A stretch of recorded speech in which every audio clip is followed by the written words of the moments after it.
नमस्कार. दुधी भोपळ्याची भाजी. दुधी भोपळ्याची भाजी ही अतिशय पौष्टिक तर आहेच, तशीच ती वेट लॉससाठी देखील अतिशय उपयुक्त आहे. तर आज आपण करूया असं दुधी भोपळा आणि गाजरचं एक सॅलेड की जे तुम्ही ब्रंच किंवा डिनर म्हणून घेतलं तर तुम्ही तुमचं मील नक्की स्किप कराल. इतकं ते तुमचं पोट फुल भरेल त्याने. त्याच्यासाठी घ्या एक दुधी भोपळा. दुधी भोपळ्याचे पिलरनी लांब लांब खिस करून घ्या. तसंच एका भांड्यामध्ये गरम पाणी करा. त्याच्यामध्ये 1 चमचा मीठ टाका. त्याच्यामध्ये जो दुधी भोपळ्याचा खिस जो होता तो त्याच्यामध्ये ॲड करा आणि नंतर तो असा चाळणीमध्ये निथळण्यासाठी ठेवून द्या. पाणी सगळं निथळून जाईल त्याने. तोपर्यंत आपण घेऊया एक गाजर.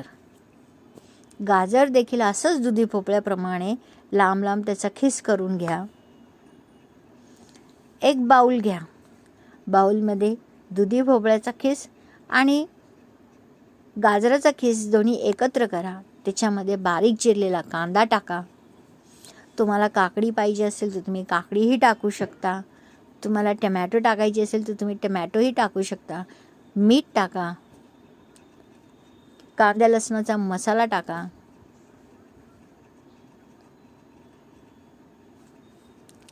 एक चमचा तेलामध्ये थोडं जिरं आणि अर्धी मूठभर शेंगदाणे तुम्ही थोडेसे असे परतून घ्या. असे खरपूस झालेले शेंगदाणे असे खूप छान लागतात. जेव्हा असे ते दाताखाली येतात ते छान लागतात ते. त्याच्यामध्ये तुम्ही ॲड करा 4 चमचे दही. तुम्हाला जर दही नसेल आवडत तर त्याच्याऐवजी तुम्ही लिंबू देखील घेऊ शकता.